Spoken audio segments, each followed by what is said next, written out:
जय हिंद साथियों, स्वागत है आप लोगों का स्टडी रथ 101 यूट्यूब चैनल पर। कैसे हैं आप लोग? उम्मीद है आप लोग अच्छे होंगे। आज मेरा सीआरपीएफ का कांस्टेबल का पेपर था जो ट्रेडमैन का भी चल रहा है। आज मेरा एग्ज़ाम था तो वही एग्ज़ाम देकर आया हूं। तो आज आप लोगों का सीआरपीएफ ट्रेडमैन का फुल रिव्यू देने वाला हूं कि कैसे क्या एग्ज़ाम आ रहा है, किस लेवल का एग्ज़ाम है। तो उसी बारे में आज आप लोगों को पूरा एनालिसिस दूंगा।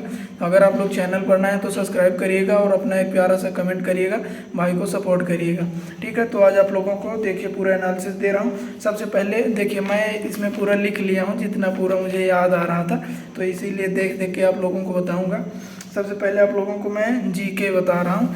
तो देखिए जीके में मुझे दो क्वेश्चन पॉलिटी से याद आ रहे हैं।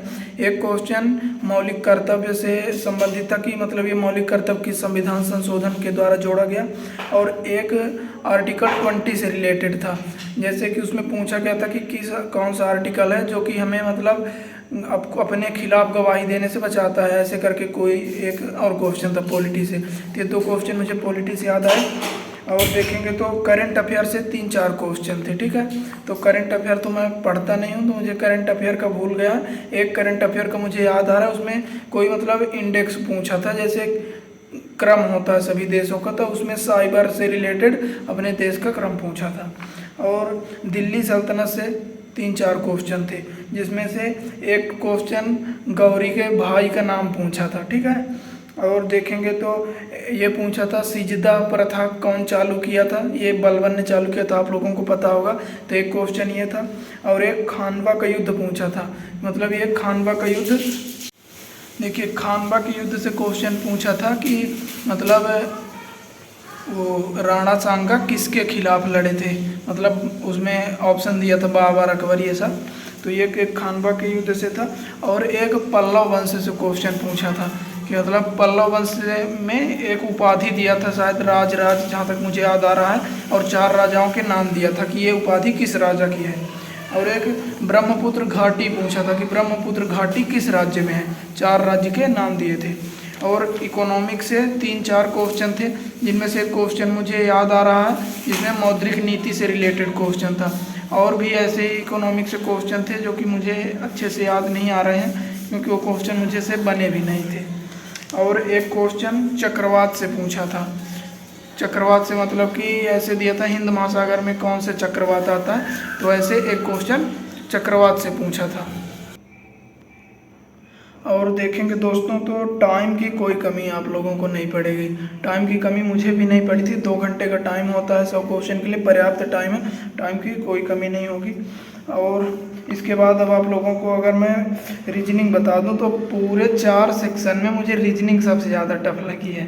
अब आप लोगों को टफ लगती है कि नहीं लगती, लेकिन यार मेरा तो दिमाग हिला के रख दिया है रीजनिंग में लगभग 10 क्वेश्चन तो नॉन वर्बल के हैं। और नॉन वर्बल में भी देखिए कैसे क्वेश्चन आए थे। एक तो फिगर काउंटिंग से शायद 2 क्वेश्चन आए थे, जिसमें ट्रायंगल गिनना था, त्रिभुज। ठीक है, फिगर काउंटिंग से। और सीरीज से आए थे लगभग 4-5 क्वेश्चन रीजनिंग में। सीरीज कौन सी वाली थी? ये फिगर वाली। इसमें मतलब ऐसे ऐसे यार फिगर दिया हुआ था कि मतलब मेरा दिमाग रुक गया था। मैं 2 क्वेश्चन रीजनिंग में यही सीरीज वाली मेरे से छूट गई है। आकृति वाली थी यार, मुझे तो टफ लगा। हो सकता है लॉजिक अगर पकड़ में आ जाए तो बहुत सरल भी लगता है, लेकिन मुझे रीजनिंग थोड़ी सी टफ लग रही थी। डायरेक्शन टेस्ट से भी क्वेश्चन आया था। मतलब रीजनिंग में जितने भी क्वेश्चन थे ना, जैसे ब्लड रिलेशन से 3-4 क्वेश्चन थे, काफ़ी घुमा फिरा के दिया था रीजनिंग, मतलब अच्छे लेवल की रीजनिंग वाली ही रीजनिंग थी। और डायरेक्शन टेस्ट से भी 2-3 क्वेश्चन थे। वाटर इमेज, मिरर इमेज पे क्वेश्चन आया था। तो ये तो सरल थे, मतलब पूरा सेक्शन नहीं टफ था, लेकिन कुछ क्वेश्चन जैसे अच्छे से घुमाया फिरा था तो टफ लगा था। ठीक है, तो नॉन वर्बल भी अच्छे से, जैसे पेपर कटिंग फोल्डिंग का भी क्वेश्चन आया था, तो नॉन वर्बल अच्छा खासा पूछा जा रहा है। तो नॉन वर्बल हो गया। और मैथ में देखेंगे तो मैथ पूरा अगर 25 क्वेश्चन देखेंगे तो 2-3 क्वेश्चन को छोड़ के पूरा मैथ सिंपल ही आया था। और सिंपल मतलब ऐसा नहीं कि सिर्फ मुझे सिंपल लगा था, सिंपल आया ही था, ऐसे सिंपल क्वेश्चन भी थे। CISI से 3-4 क्वेश्चन थे, बिल्कुल सरल क्वेश्चन जो आप हमेशा पढ़ते हैं। अगर किसी भी टीचर से आप पढ़ते हैं तो पहली दूसरी क्लास में ऐसे क्वेश्चन पढ़ाए जाते हैं। ट्रेन से क्वेश्चन आया था। ट्रेन से दो ट्रेन एक दूसरे की ओर बढ़ रही थी, उन दोनों को पार करने में लगने वाला समय पूछा गया था। टाइम एंड वर्क से भी क्वेश्चन था।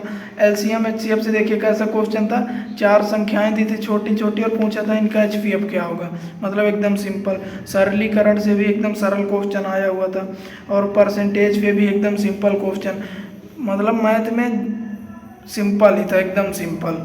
2D 3D थोड़ा सा वो भी सिंपल ही था। एक क्वेश्चन बेलन से आया था, उसका आंसर मुझे नहीं मिल रहा था, मतलब मैं 2 बार सॉल्व किया यार, दोनों बार मुझे उसका आंसर नहीं मिला। 2D 3D में घन से भी क्वेश्चन आया था, घनाभ से, और बेलन से क्वेश्चन आया था। तो ये हो गया आपका मैथ का।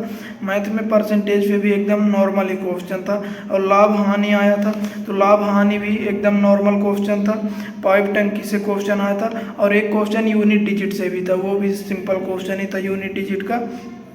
और एवरेज पे क्वेश्चन आया था। अब देखें एवरेज पे 2 क्वेश्चन आए थे। एक एवरेज दिया था कि 5 या 6 खिलाड़ी थे, उनकी उम्र दिया था और सभी खिलाड़ियों की औसत उम्र पूछा था। अब देखिए ये क्वेश्चन तो मतलब हर कोई पढ़ता है। और एक क्वेश्चन आया था इसी एवरेज पे ही, कि वो वाला कि मतलब उसका एवरेज निकाले कई लोगों का, उनमें से एक का गलती से जैसे 50 की जगह 60 लिख लिए तो सही एवरेज पूछा था, ऐसे करके एक एवरेज पे था।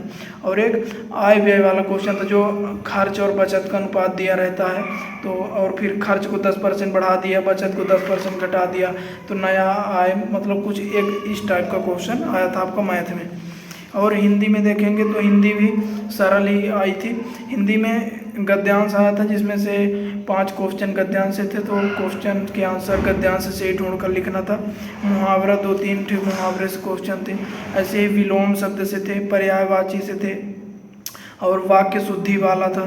और एक क्वेश्चन में सर्वनाम संबंधी अशुद्धि पूछा था, कि मतलब इसमें किसमें सर्वनाम संबंधी अशुद्धि है। जैसे एक सेंटेंस होता है ना कि राम ने मुझे मारा, अब मैं बोल दूं कि राम मेरे को मारा, तो ये सेंटेंस मेरे को यूज कर दिया, तो इसमें गलती है, तो ऐसे आया था। और समश्रुति भिन्नार्थक से क्वेश्चन आया था, उसमें भित और भीत, मतलब भित और भीत करके एक समश्रुति भिन्नार्थक से क्वेश्चन था। एक क्वेश्चन कारक चिन्ह से था, एक क्वेश्चन तत्सम तद्भव से था। और रस छंद अलंकार से मुझे कोई क्वेश्चन नहीं दिखा। तो ऐसे ओवरऑल आप लोगों को अच्छा एनालिसिस देने की कोशिश किया हूँ, जितना भी मुझे याद था, कैसे कहाँ कैसे क्वेश्चन आ रहा है। आप लोग अगर पढ़े हैं तो सब कुछ सिंपल ही आ रहा है, आराम से पेपर देने जाइए। और अपना कमेंट जरूर करिएगा कि ये वीडियो आप लोगों को कैसी लगी, कैसा एनालिसिस मैं आप लोगों को दे पाया हूँ। जितना मुझे क्वेश्चन याद था पूरा आप लोगों को बताने की कोशिश किया हूँ। भाई के चैनल को सब्सक्राइब करिएगा, ऐसे ही वीडियो आप लोगों के लिए देता रहता हूँ। तो फिर से मिलेंगे आप लोगों से नेक्स्ट वीडियो में। आज के लिए इतना ही रखते हैं, फिर से नेक्स्ट वीडियो मिलते हैं। धन्यवाद, जय हिंद।